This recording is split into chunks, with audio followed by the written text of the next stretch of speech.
Islamisasi dan silang budaya di Nusantara. Perkenalkan, nama saya Sabrina Artamaya Ginting dari kelas 10 MIPA 2. Pada kali ini saya akan menjelaskan sedikit tentang Islamisasi dan silang budaya di Nusantara. Kedatangan Islam ke Nusantara mempunyai sejarah yang panjang.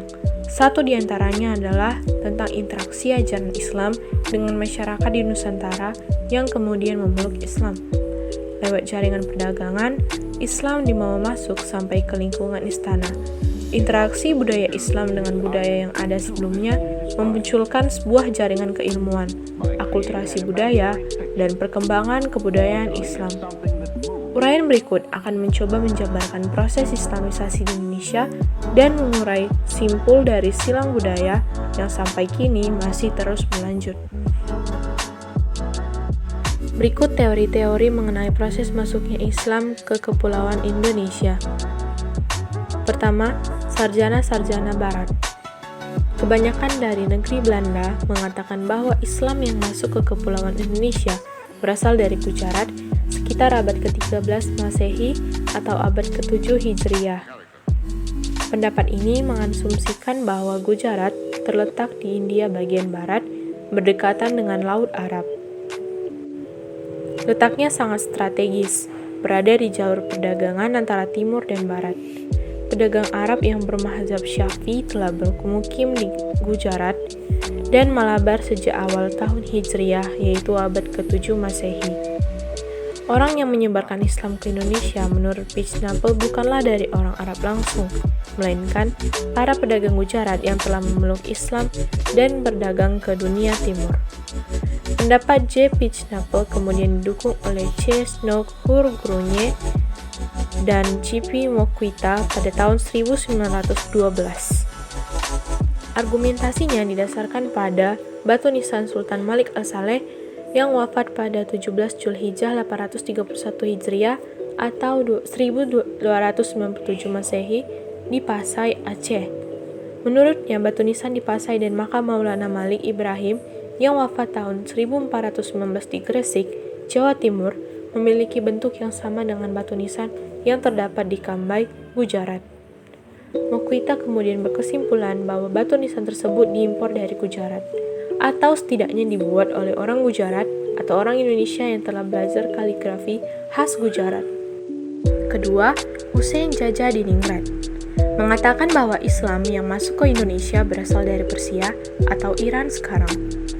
Pendapatnya didasarkan pada kesamaan budaya dan tradisi yang berkembang antara masyarakat Parsi dan Indonesia.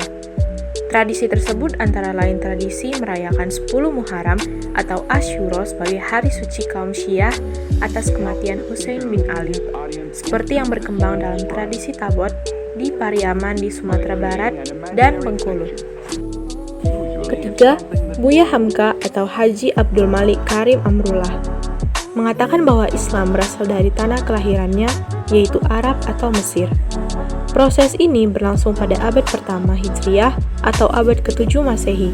Senada dengan pendapat Hamka, teori yang mengatakan bahwa Islam berasal dari Mekah dikemukakan Anthony H. Jones. Menurutnya, proses Islamisasi dilakukan oleh para musafir atau kaum pengembara yang datang ke Kepulauan Indonesia.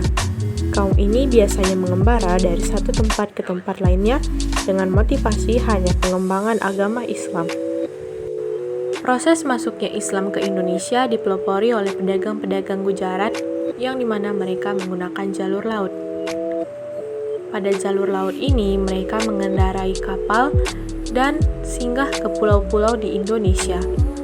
Saat mereka tiba di pulau-pulau Indonesia, mereka melakukan interaksi dengan masyarakat setempat, dan dari interaksi inilah terjadi proses Islamisasi melalui pengajaran dan pengetahuan yang mereka sebarluaskan pada rakyat setempat. Berikut beberapa daerah atau tempat yang mereka singgahi saat tiba di Indonesia. 1. Aceh, 2. Patani, 3. Malaka, 4 Pasai, 5 Barus, 6 Pariaman, 7 Jambi, 8 Palembang, 9 Banten, 10 Cirebon, 11 Demak, 12 Makassar, 13 Tanjung Pura, 14 Banjarmasin, 15 Kutai, 16 Brunei Darussalam, 17 Tanjung Sula, 18 Maguindanao, 19 Ternate, 20 Tidore, 21 Gorontalo, 22 Ambon, 23 Manado, dan yang terakhir 24 yaitu Jayapura. Penyebab Islamisasi diterima cepat oleh bangsa Indonesia yaitu dikarenakan Islam bersifat universal dan jaringan kolektifnya berkaitan dengan para ulama dan proses Islamisasi sampai sekarang masih terus berlanjut. Sekian penjelasan saya mengenai Islamisasi dan silang budaya di Nusantara. Terima kasih.